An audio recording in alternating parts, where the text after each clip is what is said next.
Hi, and welcome back. Today I want to talk about something awkward and even distressing. Scientists have identified what they call evolutionary traps, and humanity has walked straight into 14 of them. What's an evolutionary trap? Think of it like this. Imagine a moth that's evolved for millions of years to navigate by moonlight. Beautiful system. Works perfectly. Until we invent electric streetlights.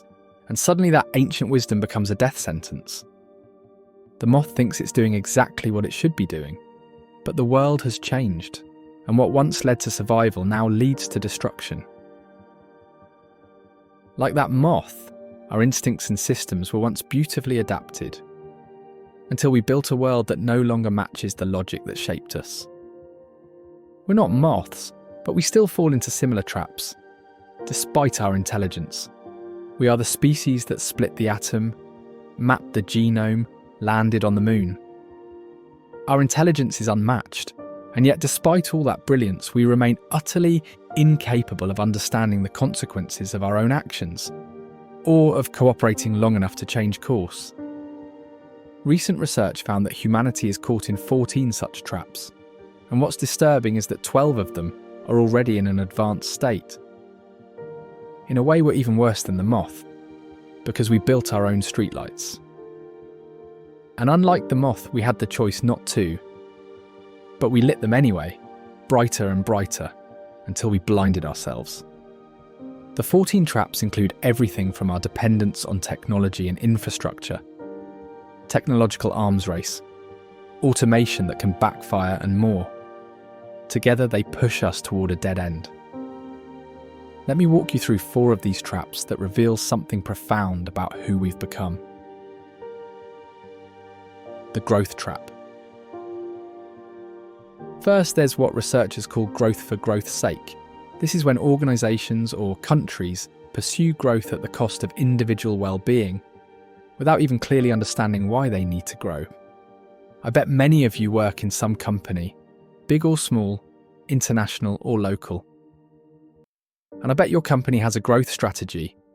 You know, all these tables with increasing numbers and arrows pointing up. This is the marker of a successful company. But think about this for a moment.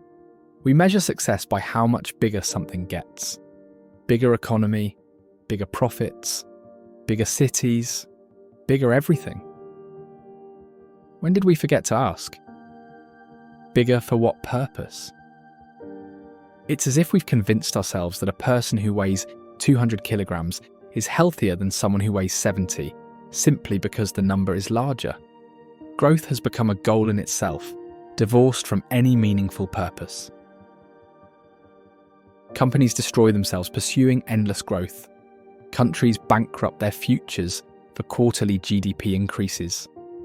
We've created a system where more is always better, even when more makes us miserable. When you listen to a symphony, the point is not that it grows endlessly. The point is to enjoy its quality and harmony and arrive at a beautiful conclusion. But we've forgotten how to recognise a beautiful conclusion. We only know how to add more notes, and we call it progress. The overshoot trap. Second is overshoot. When our consumption tips the balance of planetary systems. Our economic system and its demands for endless growth make us consume resources far beyond what the planet can sustain. Most of these resources are limited. We know this, and yet we continue to exploit our planet well beyond its limits, pushing the problems and exhausted resources to future generations. Here's the paradox. We are the most intelligent species this planet has ever produced. We build telescopes that peer into the birth of galaxies, but we cannot control our own consumption. We can model the climate decades into the future, but we cannot cooperate to stop destroying the planet. Our genius builds the tools, but our inability to cooperate turns those same tools into weapons against ourselves. We know the oceans drown in plastic, the forests vanish, the climate breaks, yet we go on. We can't stop consuming because our entire economic system depends on more consumption next quarter than last quarter. It's the strangest form of collective suicide ever devised. We're drowning in our own abundance. It's not ignorance that drives us. It's inertia.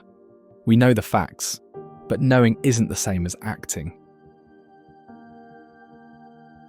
The technology trap. The third trap is the technology trap.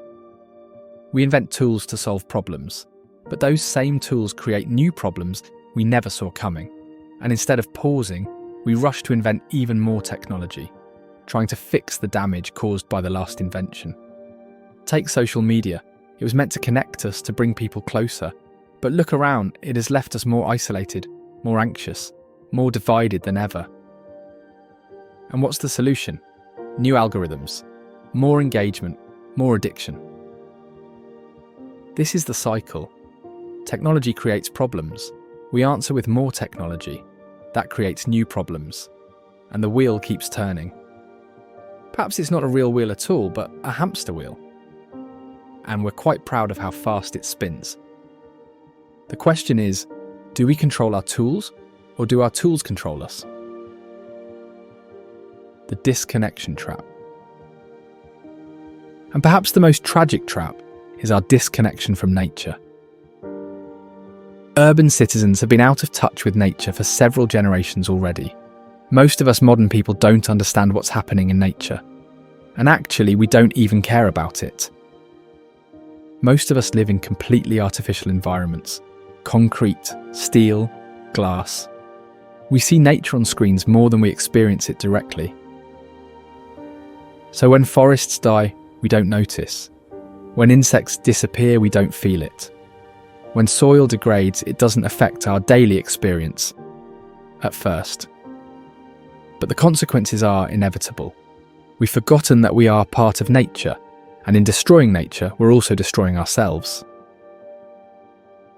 Tell me, how often are you in touch with nature? How often do you notice a living animal or insect, flowers and trees? Do you know if they're thriving, or if they're on their way to extinction? How do you relate to nature as a consumer, or as a natural part of it? The researchers note something alarming. These traps reinforce each other. When you get stuck in one, you're more likely to get stuck in others. Growth demands more consumption. More consumption requires more infrastructure. More infrastructure disconnects us further from nature.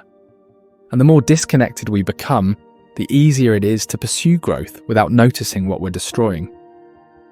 It's a perfect system for destroying ourselves. All these are dead ends that all began as initially successful innovations. Economic growth lifted millions out of poverty. Technology gave us incredible capabilities. Cities provided safety and opportunity. Agriculture fed the world. All good things, all reasonable responses to real challenges. But somewhere along the way, the solutions became bigger than the problems they were meant to solve. The means became the ends. The medicine became the poison. And here's our species' signature move. We keep trying to solve the problems created by our solutions with more solutions of the same type. Growth isn't working. Let's pursue smarter growth, squeezing more from remaining scarce resources using modern technologies. Technology is trapping us. Let's invent better technology, based on AI to control that technology. And maybe us. We're disconnected from nature. Who cares? Have you ever heard any major politician in any country identify this as a problem? Maybe the question isn't how to escape these traps. Maybe it's how to understand what we were trying to accomplish before we got so fascinated by our own cleverness. At the end, we have to understand, what does it actually mean to live well? Not to grow endlessly, not to consume maximally, not to optimize everything, but to live well. Does it mean more things in your home? More money in your bank account? Or does it mean clean water and fresh air? Time with people you love? A sense of belonging to something larger than yourself? In other words, we can choose differently, but only if we remember that we have a choice. These traps are based on patterns of thinking that seem sensible at the time but have outlived their usefulness. And the first step out of any trap is recognizing that you're in one. It's difficult to escape from these traps because our entire society and economic system is built on them. But there is a way out. Not easy, not quick, but it will give results. Maybe we won't see immediate changes, but the future generations will. It's called responsibility. Take responsibility for your own actions. Ask yourself, do I really need that bigger house? That new car or new clothes that will probably stay in the wardrobe unused? Am I in touch with nature? Do I even care what's happening out there? Responsibility also means how you vote, how you speak up, how you pressure the systems that profit from these traps. Responsibility begins quietly, not with revolutions or grand gestures, but with the simple act of paying attention. Because escaping humanity's traps starts with escaping our own personal versions of them. And maybe the way out isn't technological, or political, or even economic. Maybe the way out is remembering what it means to be human. A human who belongs to nature. A human connected to all other living beings. A human called to contribute, not to destroy. Humanity is a paradox. We're clever enough to build a world of miracle, but foolish enough to trap ourselves inside them. We're the species that can imagine eternity, yet we stumble over the simple question of how to live together without destroying ourselves. Intelligence without wisdom, knowledge without foresight, tools without cooperation. That is the essence of Homo sapiens absurdum. Perhaps it's time to turn off the streetlight and let the moonlight guide us again